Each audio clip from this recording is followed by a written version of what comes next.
Assalamualaikum warahmatullahi wabarakatuh. Perkenalkan, nama saya Fatimah Zuria dengan NPM 2241171772 dari Fakultas Tarbiyah Prodi Studi Pendidikan Agama Islam Sekolah Tinggi Agama Islam Al-Jami Banjarmasin. Pada kesempatan kali ini saya akan mempresentasikan sebuah artikel ilmiah yang telah saya susun dengan judul Analisis Linguistik terhadap Al-Am dan Al-Khas dalam Penetapan Hukum Islam. Sebelum saya mulai, izinkan saya menyampaikan ucapan terima kasih yang sebesar-besarnya kepada Bapak Mukhlis MPDI selaku dosen pengampu yang telah memberikan bimbingan dan arahan sehingga saya menyelesaikan artikel ilmiah ini dengan baik. Setelah pembukaan tadi, berikut adalah daftar isi dari artikel ilmiah yang akan saya presentasikan. 1. Abstrak. 2. Pembahasan. 3. Metode penelitian. 4. Hasil dan pembahasan. 5. Simpulan. Setiap bagian akan saya jelaskan secara singkat dan jelas agar mudah dipahami. Baik, langsung saja saya akan masuk ke bagian pertama, yaitu abstrak. Abstrak. Pilar usul fikih yaitu umum dan khusus. Penelitian ini menganalisis peran fundamental kaidah linguistik. Al-am yaitu lafaz umum mencakup keseluruhan, dan al-khas yaitu lafaz khusus dan mencakup individu spesifik. Sebagai pilar utama dalam usul fikih menggunakan metode kuantitatif dan pendekatan usuli biologis. Studi ini mengonfirmasi bahwa penetapan hukum yang sah sangat bergantung pada mekanisme taksisi, yaitu pengkhususan di mana lafaz al-am yang dibatasi oleh al-khas. Kesimpulannya, kompetensi linguistik ini sangat penting untuk menjaga validitas interpretasi nas agar selaras dengan maksud asli syar'i, yaitu pemahaman hukum. Pendahuluan. Pondasi hukum. Teks suci Al-Quran dan Sunnah adalah pondasi utama hukum Islam diturunkan dalam bahasa Arab yang kaya makna. Metodologi. Diperlukan metodologi usul fikih untuk interpretasi dan ekstraksi hukum secara akurat dan teks. Pilar linguistik. Perbedaan antara lafaz al-am yaitu umum, al-khas yaitu khusus adalah pilar sentral dalam usul fikih. Akar debat perbedaan pandangan contohnya yaitu Hanafiyah dan Jumhur berakar pada penelitian linguistik terhadap kekuatan dalalah lafaz. Dasar teori 1. Al-am yaitu lafaz umum. Definisi lafaz yang dirancang secara gramatikal untuk mencakup seluruh individu atau bagian tanpa pengecualian. Contohnya Quran Surah Al-Baqarah ayat 282. Wallahu bikulli syai'in alim. Artinya, dan Allah Maha mengetahui atas segala sesuatu. Phrase kulli syai'in bersifat umum. Prinsip kunci al-i'rabi al-lafaz la bil khusus al-sabab. Pegangan adalah keumuman lafaz bukan kekhususan. Bentuk-bentuk lafaz al-am jamak dan mufrad dengan ilah, kata benda plural jamak atau tunggal mufrad yang dimakrifahkan dengan alif lam ilah. Contohnya ar-rajal semua laki-laki, al-bai' jual beli. Isim syarat dan mashul.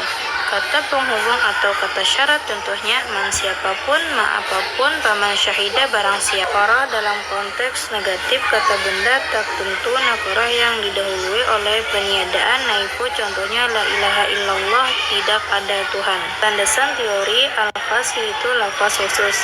Definisi lafaz yang secara detentif membatasi maknanya hanya pada individu, bilangan atau jenis tertentu dalam spesifik. Kekuatan dalalah lafaz al-khas memiliki kekuatan dalalah yang bersifat qat'i, pasti maknanya jelas, tegas, dan tidak menerima penafsiran lain. Contohnya Al-Quran Surah Al-Baqarah ayat 35. Wa qulna ya Adamu. Artinya, dan kami berfirman wahai Adam. Kata Adam menunjukkan individu spesifik. Bentuk-bentuk lafaz al-khas. A'lam nama diri yang spesifik, contohnya Muhammad Rasulullah, Muhammad adalah utusan Allah. A'dad bilangan, kata bilangan yang pasti, contohnya fasiyamu salasati ayyam, maka wajib berpuasa selama 3 hari. Lafaz 3 adalah khusus. Sifat dan damir, sifat pembatasan atau damir kata ganti yang merujuk pada individu tertentu, contohnya ka, kepadamu dalam Quran surah Al-Kautsar. Metode penelitian yaitu jenis sifat penelitian hukum, normatif, yudis, normatif atau kajian pustaka, library research, dengan sifat deskriptif analitis. Pendekatan menggunakan dua pendekatan terpadu yaitu pendekatan normatif usuli dan pendekatan linguistik lugawi. Sumber analisis data primer Al-Quran, Sunnah, dan sekunder kitab usul fikih dianalisis menggunakan analisis isi continuous komparatif, hasil dan pembahasan. Hubungan keduanya taksisi. Taksisi pengkhususan adalah proses pengeluaran atau pengecualian sebagian suatu yang termasuk dalam cakupan lafaz al-am melalui dalil al-khas.